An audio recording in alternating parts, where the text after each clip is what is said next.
Hi everyone, and welcome to another lifestyle video at CrossFit Explorer. Today we're going to talk about intermittent fasting. Now, before that, you might realize that the setting is not the same as usual, and it's because they're working here, so it makes a lot of noise. I hope it won't be too loud and you can actually hear what I have to say. I tried to record the video yesterday, but you clearly couldn't hear anything I was saying. They were jackhammering right next to my face. So anyway, intermittent fasting. It's going to be very brief, very short, just to make understand what we were talking here. Intermittent fasting means over the 20-hour cycle of a day, there is a moment you are allowed to eat and a moment you're not allowed to eat. Therefore, we're talking more about an eating pattern than an eating plan. What I mean by that is I will not discuss today anything that is what to eat. Okay? Either you go paleo diet, Atkins, keto diet, or whatever you choose to eat. In the intermittent fasting, we do not talk about restriction. You could eat and only eat cheat meals in intermittent fasting that you would still see benefits if that would be the normal habits of eating you have. They might be lower than any other diet, but that's another question. If you have questions about diet plans, please ask in the comments and then we'll make a video about that later. So what does that mean? It's basically we have 24 hours a day. The most common intermittent fasting protocol is what we call a 16-8. So basically you have the right to eat for 8 hours a day. For 16 hours you're not allowed to eat, and you can put that 8-hour window wherever you want. If you're a morning person, you can start to eat at 8 in the morning, plus 8, it's 4 p.m. After 4 p.m. and until the next morning, 8 o'clock, you will not be allowed to eat. That window can move depending on what you prefer. So it's important to understand that it's a pattern and you have to make it fit your lifestyle.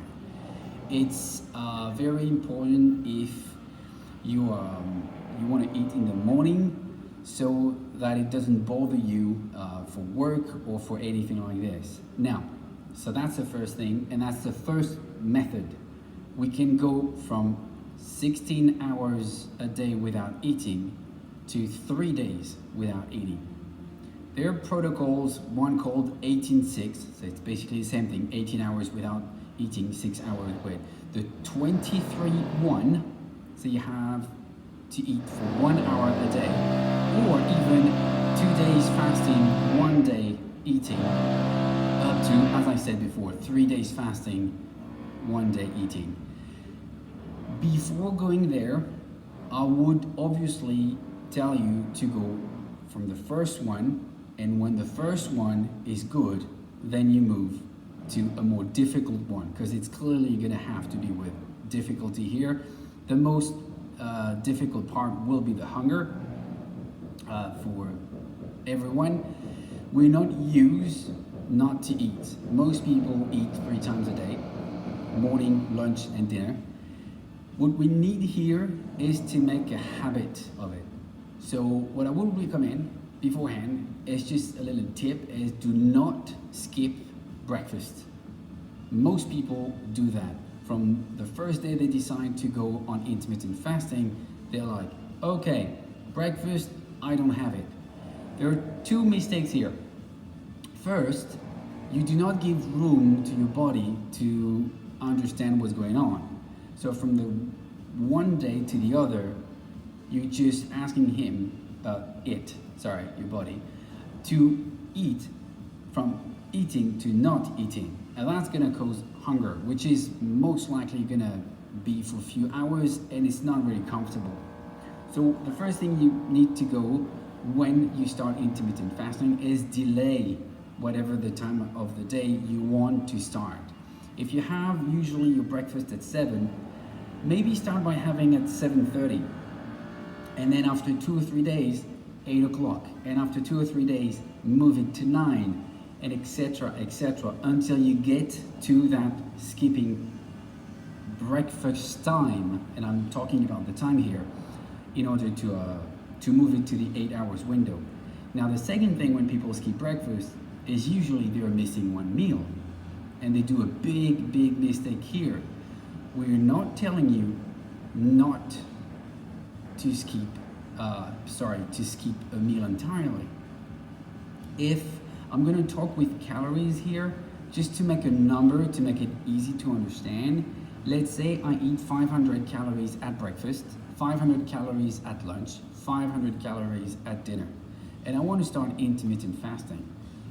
Like most people do, I'm going to skip breakfast time because it's just easier, you can sleep a bit more, and then go on my day like this. Let's say I've done the few days where I delay, and I move right to lunch and dinner.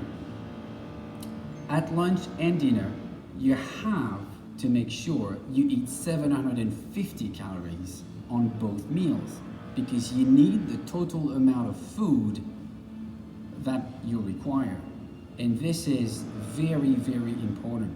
And so many people make the mistake about trying to go shortcut on the fat loss, and that's not gonna happen if you skip 1/3 of your incomes like this. Your body will shut down very sensitive protocols in order to compensate that. So be sure to be wary of that.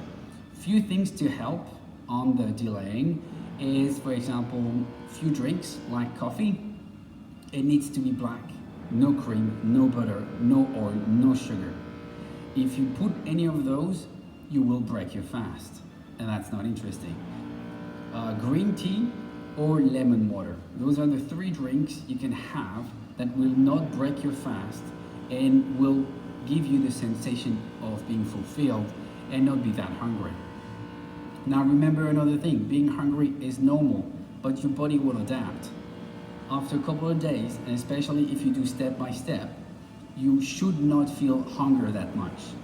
Now if you do skip an entire from the first day, you have a couple of days of feeling the hunger pretty hard, but depending on how you are and well-minded, it might work. It's just a few days that's going to be difficult. Last mistake is for people that do early workouts. Careful. People still believe a lot that after a workout you need a protein shake. Now, I'm not saying it's not true. I'm just saying if you do intermittent fasting and the shake is not in your eating window, it's gonna break your fast. So just be wary of that. And after the workout, whether it's a morning or anything, if it's not in your eating window, do not have the protein shake. Have it in between the meals as a snack later on in the day. Now, to finish this video, I will tell you about one of the biggest things that you can wait for starting intermittent fasting. The first is insulin sensitivity, which basically means fat loss. You should experience that. Again, not depending on your diet plan, but just by intermittent fasting alone. Human growth hormone production should rise up. Now this is a bit more difficult to measure for yourself. Repair of old and damaged cells, same thing, especially during the COVID, we usually train, but not with that heavy equipment, so we damage a bit less, maybe even a lot less the cells, so you won't feel that much the recovery maybe. But the last benefits that you might really feel strongly is the mental clarity and productivity. So those are, let's say, the fat loss and the mind clarity should be 2 things you experience. I've done in the first confinement a few months of intermittent fasting, and I did experience that. It was a great feeling. Now, for the growth hormone and the damage repair, it's obviously easier to compare when you do a full workout, not sessions, but timeline, okay? So that's about this for the intermittent fasting. If you want anything more, just look at the video description, comment. We want question. The more questions we have, the happier we'll be to answer. Until then, cheers, take care.